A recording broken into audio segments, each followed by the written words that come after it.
Bacon sandwiches always reminded me of Mother. She would cook them every Christmas and birthday, as though the effort made up for the lack of motherly attention the rest of the year. I lifted the slices of meat with a spatula and dumped them on a slice of white bread. I was running late, and would have to eat breakfast on the go.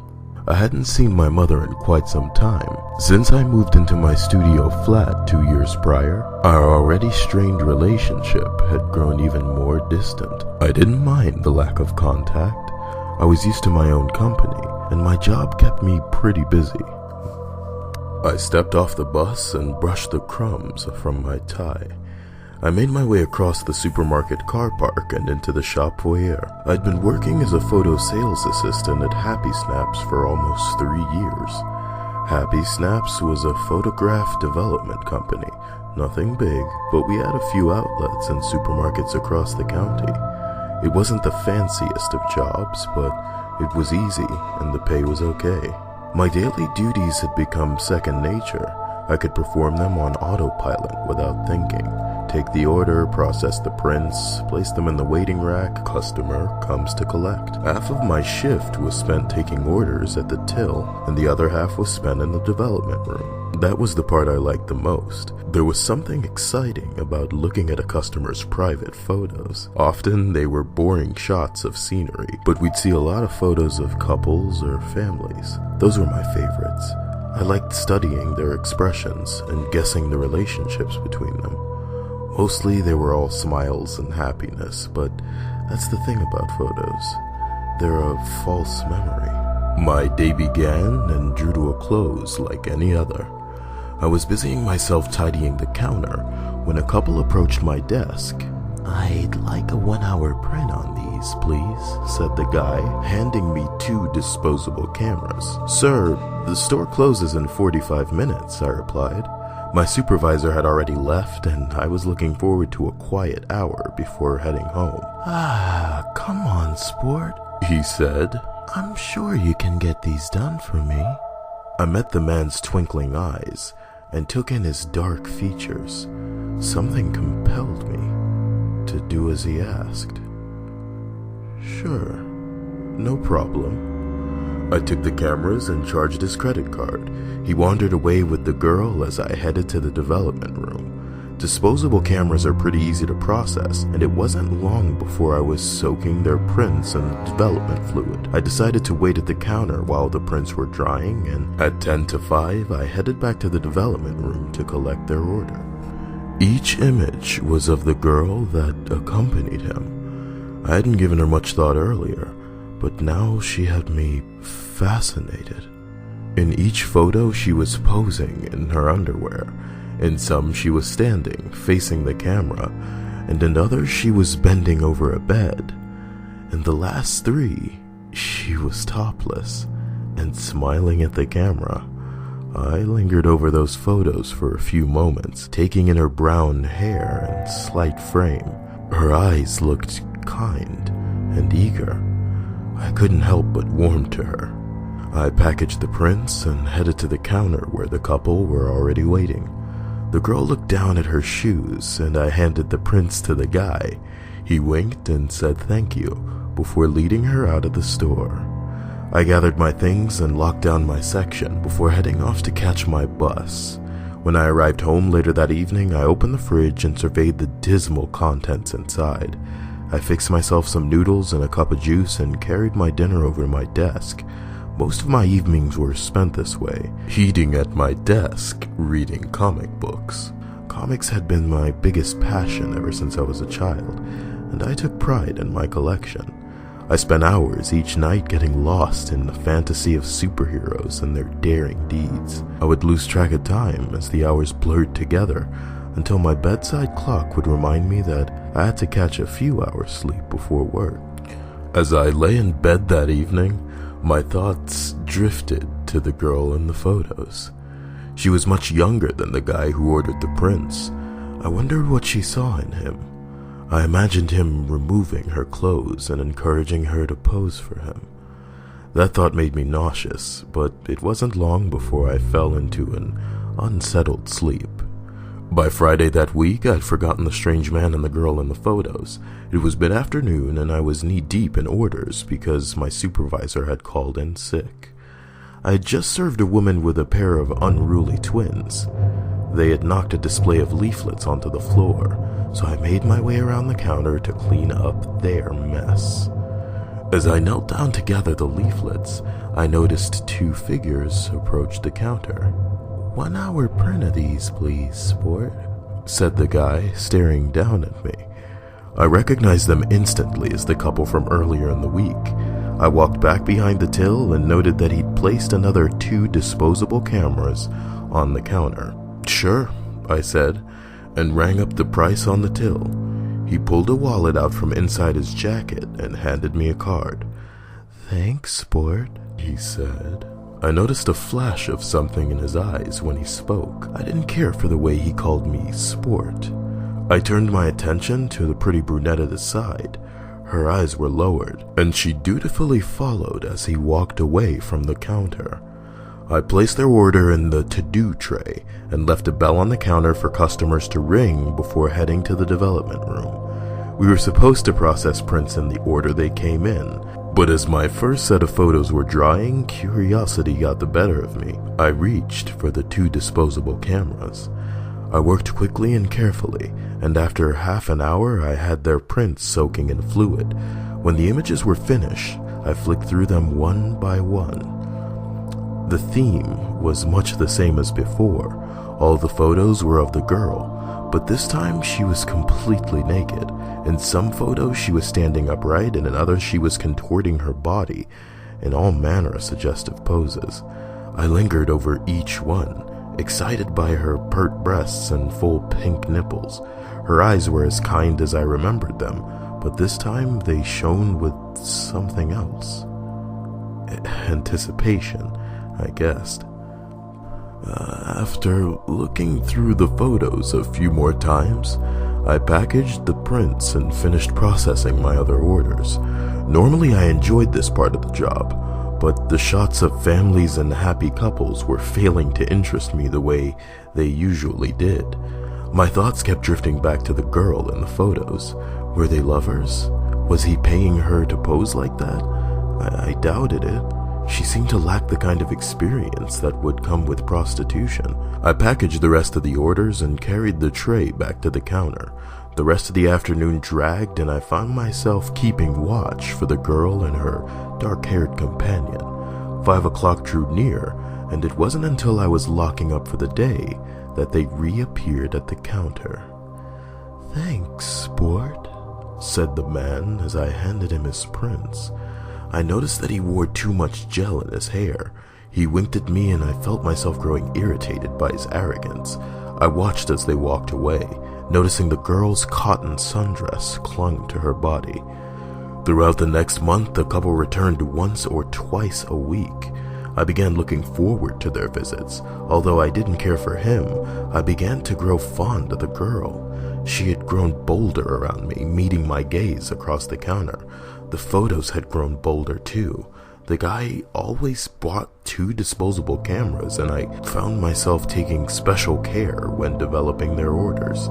The images had progressed from simple nude shots to more graphic pictures.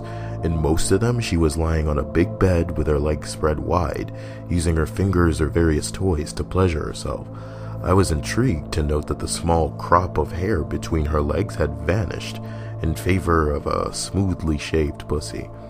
My favorite photo showed her kneeling on a bed, naked, clutching at her breasts. Her mouth was wide in apparent ecstasy, and her eyes stared into the camera. I had imprinted that image to memory, and found myself masturbating to the thought of it most nights. I imagined her removing her clothes for me, and staring at me while she touched herself. The guy never appeared in the photos. Occasionally, his sleeve would obscure the lens, or his shadow could be seen on the carpet, but other than that, the photos were entirely of her. I preferred it that way. I couldn't understand what she saw in him, or what she got out of their relationship. He was clearly an exhibitionist who enjoyed flaunting his images when he took them for printing, but she didn't seem that way inclined. She seemed warm and innocent. Although the photos of her excited me, the thought of him corrupting her made me feel uneasy. I felt protective of her, and I was envious that her attention was directed at him. The girl in the photos had become part of my daily routine. Every morning I would wake up, get dressed and shave, and then go to work and spend the day hoping she would come to my counter. When I arrived home, every night I would lose myself for hours in my comics, imagining I was one of the superheroes and she one of the damsels in distress. Then I'd fall asleep, wondering if I'd see her the next day. One afternoon, a week or so later, I was manning the till at work when I saw the dark-haired man walking towards the counter. I was surprised to notice that the girl didn't accompany him. "The usual, please, sport," he said, placing the cameras on the counter. "Sure," I replied, scouring the foyer for the brunette girl. He paid for his order and wandered off into one of the aisles. I left the customer bell on the counter and took his order to the development room. It was a quiet day, so I was able to process his order right away. As the photos soaked into the fluid, I wondered why the brunette wasn't with him. Had they broken up? Had he stopped taking pictures of her? After half an hour, I had my answer. I flipped through the prints slowly, and the familiar, kind eyes stared back at me. He was clearly still photographing her, and she was clearly still a willing participant. The photos were unlike the previous prints. The girl was naked and posing erotically as usual, but many of the shots had become kinkier. I paused over one that showed her spread eagle over a bed, with her wrists handcuffed behind her back. The redness of her buttocks indicated that she had been spanked. Other photos showed her lying on the bed with her ankles and wrists tied to the bedpost while she smiled at the camera. This new level of eroticism stirred something within me. I liked seeing her this way, I just didn't like that she was doing it for him. I dried and packaged the photos and took them back to the counter. The dark-haired man was already waiting, and I was disappointed to note that the girl still hadn't shown up. He thanked me for his prints and left. Over the next few weeks, my disappointment only grew.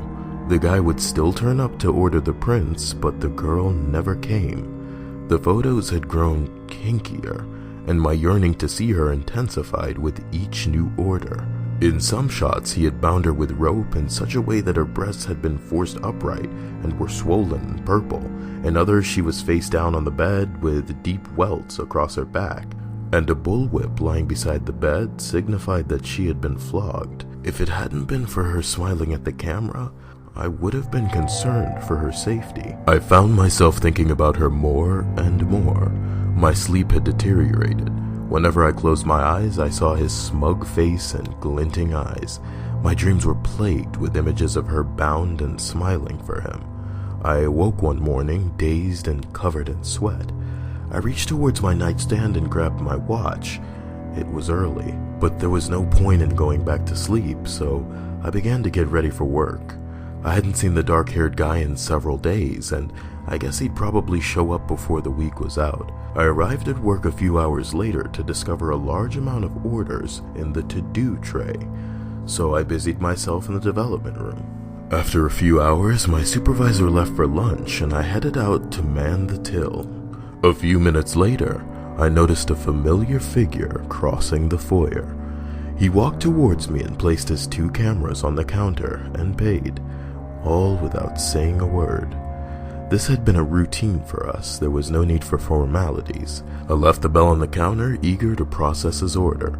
Once I was inside the development room, I worked quickly, and within 30 minutes I was hanging up the fresh batch he'd brought in. I pored over the images, drinking them in. I was shocked by their content. The photos had taken a dark turn. The pretty brunette wasn't smiling anymore. I was shocked by the bruises along her arms and legs. In most of the photos, her head was turned away from the camera, but in the final few, I was able to see her face. Her lip had been busted open. It was swollen and red, and I was sure I could make out purple marks along her neck. She looked thinner than I remembered, and she no longer looked into the camera. Once the prints had dried, I unpegged them and held them in my hand, torn. We were under strict instruction to report any evidence of crime or violence. On the other hand, if I turned him in, I might never see her again. I gripped the photos and glanced at the clock. My supervisor would be back soon. I took a deep breath and shoved the prints into their packaging, decided I would speak to the guy when he came to collect his order. Something prevented me from reporting him, but I couldn't bear the thought of her in pain. I waited at the desk for him to arrive. Like clockwork, he showed up an hour after he'd placed the order. He held out his hands for the photos, and I hesitated. I looked him straight in the eye and opened my mouth to speak, but his hard stare rendered me silent. He held his hands towards me and waited. Hating myself, I handed him the prints. He had me, and he knew it. He turned and walked away, and I gripped the counter in an attempt to steady myself. Over the next few days, I was tortured by thoughts of him hurting her. Sleep was rare, and when it finally came, I could see her in pain, pleading, and broken. I tried to convince myself that the latest batch was a one-off. The photos had been safe up until then. Perhaps they would return to normal, and I'd have nothing to worry about. I didn't see him again for almost 2 weeks. It was late afternoon one Friday when he finally showed up at the counter. "Here you go, sport," he said, placing his cameras on the counter.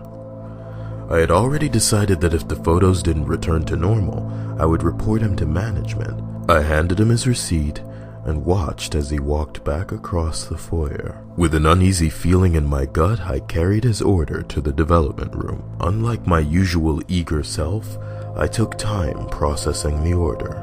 I drummed my fingers on the table, waiting for the photos to finish soaking, and after a few moments I hung them up to dry, deliberately facing them away from me in a futile attempt to delay the inevitable. Once the prints were dry, I took them down one by one and arranged them into a pile.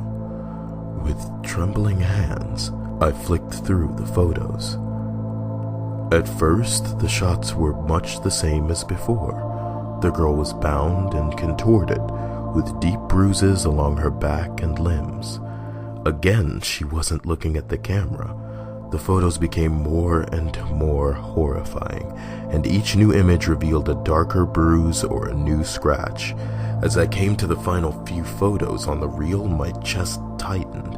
I turned the photos over to reveal my pretty brunette bound and gagged. Her milky flesh was unrecognizable. She knelt on a shabby-looking carpet with her head lowered, and I felt vomit rise in my throat as I noticed that her left nipple had been sliced clean away, revealing the bloody tissue underneath. Breathing fast, I turned over the next photo. In this one, she was looking at the camera, only I wished she wasn't. Her head had been jerked back to reveal a skeletal face, with one tearful brown eye and one empty socket. I gagged, dropping the photo to the floor. I was furious and devastated all at once. I gripped the table as I flipped over the final photo. My eyes grew wide as I stared at the image. This wasn't a picture of the girl. It was a man. He was holding the camera and looking straight at the lens. It was a face I knew well. It was the face I shaved every morning before work. I raced to a nearby bin and retched, my sobs mixing with heaves of vomit. After several moments, I lifted myself up, steadying myself on the table. I stood silently for a few minutes, breathing deeply. Then, without thinking, I gathered the photos and shredded them, one by one. I emptied the shredding into the bin on top of my vomit. I carried the bin through the staff corridor and emptied the evidence in the outside dustbin, covering everything with a few stray carrier bags. I walked back to the building and wiped my face before returning to the till. I sat silently, watching as people left and entered the supermarket. My eyes were fixed on the entrance, all the time waiting for the dark-haired man to return. But of course, he never came.